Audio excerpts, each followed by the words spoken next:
अब भाग 3 मा जोन डाल्टनको बारेमा। उसको जन्म 1766 सन् र मृत्यु 1840 ब्रिटिसमा भएको हो। My head is too full of triangle chemical property and electrical experiment to think much of marriage भन्ने उनले भनेको कसले भनेको थियो भने जोन डाल्टनले।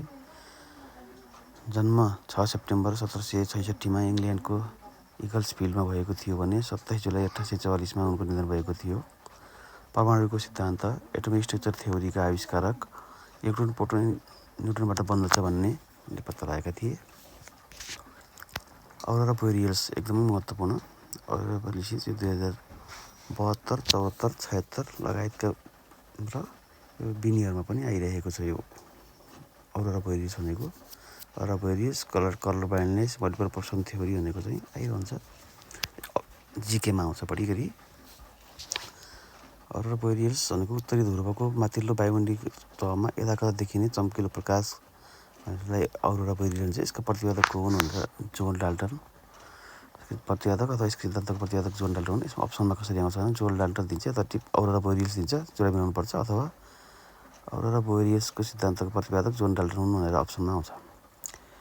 कलर ब्लाइन्डनेस पुस्तकका लेखक, किनकि आफै पनि कलर ब्लाइन्डनेस पीडित थिए। यसमा दुईवटा एन्सर छ।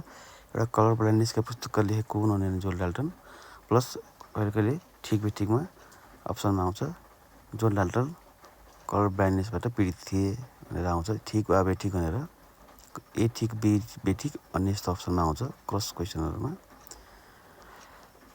मल्टिपल पर्सन नियमको प्रतिपादक जोन डाल्टन। अपूर्ण चापको सिद्धान्त जोन डाल्टन। डाल्टनले विद्यार्थी गरेको अक्सफोर्डबाट रसायनशास्त्रसँग सम्बन्धित भइहाल्यो। डाल्टनको मौसम तथा जलवायु विज्ञान सम्बन्धी निबन्ध सङ्ग्रह कहिले प्रकाशित भएको थियो? सन् 1793। आणविक सिद्धान्तको क्षेत्रमा गरेको योगदानका लागि डाल्टनलाई कहिले रोयल सोसाइटी पदबाट विच्युत गरियो? सन् 1825। पदार्थको परमाणुभित्र इलेक्ट्रोन प्रोटोन र न्युट्रन हुन्छ भनी पत्ता लगाउने वैज्ञानिक जोन डाल्टन। सन् 1766 को सेप्टेम्बरमा एगर्सफिल्डमा जन्मेका डाल्टनको मृत्यु 17 वर्षको उमेरमा 1840 जुलाईमा म्यान्चेस्टर इङ्ल्यान्डमा भएको थियो। ब्रिटिस सरकारले फेलो अफ रोयल सोसाइटी उपाधि दिएको। यस्तै यिनका पुस्तकहरूमा metrological observation and essay, a new system of chemical philosophy, colour blindness, chemical philosophy, a new system of partial pressure को लेखक रहेका थिए। अब 5 नम्बरमा माइकल फ्याराडे। माइकल फ्याराडेको जन्म सन् 1791 मा भएको थियो भने मृत्यु 1867 मा भएको थियो। Nothing is too wonderful to the true of it be consistent with the law of nature भन्ने कुरा माइकल फ्याराडे भनेका छन्। भोल्टाइक सेलको आविष्कारक। मोटरहरूमा प्रयोग हुने रासायनिक पदार्थ बनाइएको जुन भोल्टाइक सेल छ त्यसको आविष्कार गरेको माइकल फ्याराडे हुन्। सन् 1830 मा पानी तान्ने काममा प्रयोग हुने विद्युत मोटरको आविष्कार गरेका थिए। 1825 मा बेन्जिनको आविष्कारक। 1840 मा चिम्नीको आविष्कारक भनेको चिम्नी, बेन्जिन र पानी तान्ने विद्युत मोटरको आविष्कार भनेको माइकल फ्याराडे। विद्युतका पिता पनि भनिन्छ उनलाई। विद्युतको पिता भनेको माइकल फ्याराडे। डायम्याग्नेटिक वस्तुको आविष्कार गरेका। चुम्बक प्रकाशीय असर फ्याराडेज इफेक्ट अफ लाइट अथवा फ्याराडे इफेक्टको आविष्कारको माइकल फ्याराडे हुन्। फ्याराडेले सर हम्फ्री डेभीको प्रेरणा र सहयोगमा विविध प्रयोगहरू आविष्कार गरेका। जेनेरेटरको आविष्कार गर्ने वैज्ञानिक फ्याराडे जुन उनले 1831 मा गरेका। श्वास रोक्ने ग्यास क्लोरिन पत्ता लगाउने वैज्ञानिक फ्याराडे। लभ इलेक्ट्रोम्याग्नेटिक इन्डक्सन प्रतिपादन गर्ने वैज्ञानिक Michael Faraday. Prince of accident भनेर कुन वैज्ञानिकले चिनिन्छ भने नै हो माइकल फ्याराडे।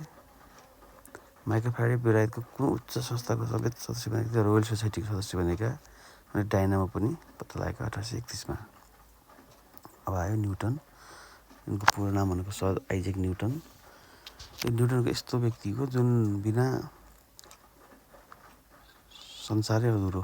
विज्ञानको आविष्कार भनेको न्युटन। जति पनि आविष्कार छन् ती न्युटनबाटै जोडिएका छन्।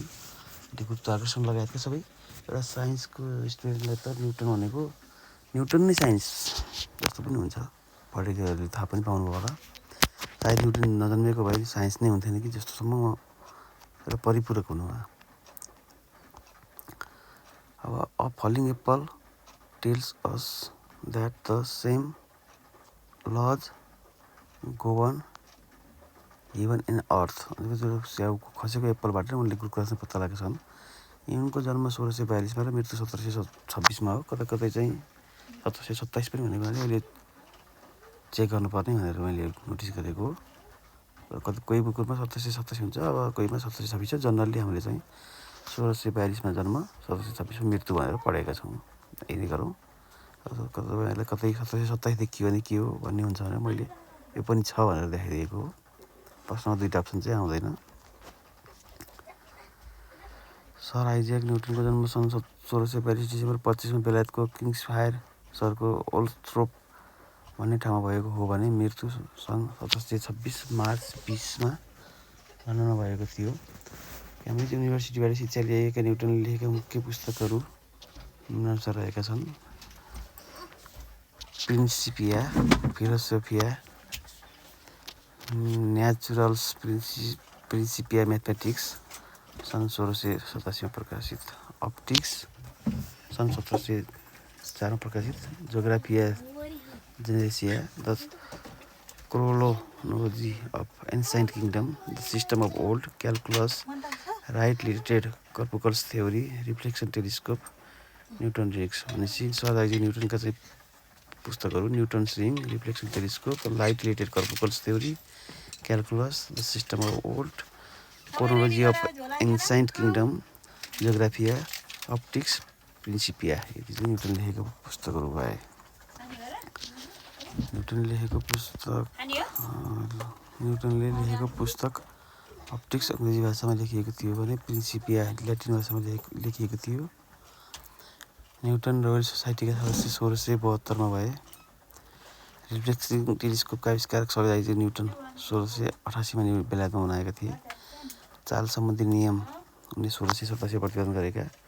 गुरुत्वाकर्षणको नियम 1686 रोयल सोसाइटी अफ लन्डनको अध्यक्ष 1703 सर उपाधि 1705 प्राइमरी र सेकेन्डरी रङको पहिचान गर्ने वैज्ञानिक न्युटन। प्रकाश ज्यादै साना कणहरूको प्रभाव अनि कर्पुकल्स थ्योरीको प्रतिपादन गर्ने न्युटनको योगदान कतै बेलायती महारानीले सर उपाधि प्रदान। 1666 फ्लक्सन प्रविधिको विकास, फ्लक्सनलाई पछि क्यालकुलसको नाम दिइयो। न्युटनको चाल सम्बन्धी कतिवटा नियम पत्ता लगाएका थिए 3वटा। एफ इक्वल टु एमए पत्ता लगाउने वैज्ञानिक न्युटन। प्रिन्सिपिया र अप्टिक्स नामको पुस्तक लेख्ने न्युटन। मोडालाई डोरी लगाएर घिसार्नु चाल सम्बन्धी तेस्रो नियम। सबै ग्रहहरू सूर्यतर्फ आकर्षित हुन्छ भन्ने तथ्य पत्ता लगाउने न्युटन, उनले 1686 पत्ता लगाएका। गणित, ब्रह्माण्डशास्त्र, गुरुत्वाकर्षण, उल्कापिण्ड तथा गतिका नियम समेटिएको महत्त्वपूर्ण पुस्तक प्रिन्सिपिया प्रकाशित 1687 ट्रिनिटी कलेजमा गणितका प्रोफेसर भएर पढाएका। स्थान तथा चित्रकला र यन्त्र सम्बन्धी सन् 1665 चाल सम्बन्धी नियमहरू 1687 न्युटनको जन्म चाहिँ सन् 1642 बेलायतको लिङ्कको सहरमा भएको थियो भने मृत्यु 20 मार्च 1726 भएको थियो। अब चार्ल्स डार्विन, अब हामी 7 नम्बरमा छौँ। चार्ल्स डार्विन उनको जन्म 1809 भएको थियो भने मृत्यु 1882 ब्रिटिसमा भएको छ। A man who dares to waste an hour of life has not discover the value of life भनेर कुनै पनि सेकेन्ड पल सेकेन्ड खेर नफाल भनेर यिनले समयको महत्त्वको बारेमा जानकारी गएका छन्। चार्ल्स डार्विनको जन्म 1809 फेब्रुअरी 12 इङ्ल्यान्डको थ्रोज अरीमा भएको थियो भने उनको मृत्यु 1882 अप्रिल 19 भएको थियो। डार्विनको विकासवादी सिद्धान्तलाई वैज्ञानिकले प्रयास गरी ल्याएको सिद्धान्त भनेको नियो डार्विनिजम। वनस्पति शास्त्रमा क्याम्ब्रिज युनिभर्सिटीबाट उच्च शिक्षा गरेका।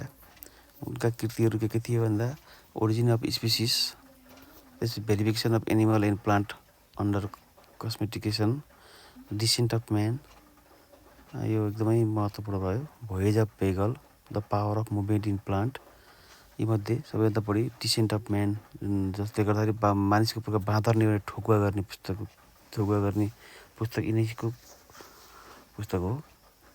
डिसेन्ट अफ म्यान एउटा भयो। ओरिजिन अफ स्पिसिस बढी महत्त्वपूर्ण कुरा रह्यो। मानव जातिको प्रकार बाँदर नै ठोकुवा गर्ने वैज्ञानिक चार्ल्स डार्विन।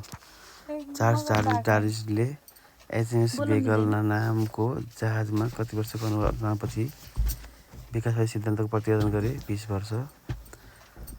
सन् 1831बाट 36सम्म HMS बेगल नामक जहाजमा प्रकृतिविदको हैसियतले विश्व भ्रमण गरेका थिए भने यात्राको कप्तान फिजोय थिए।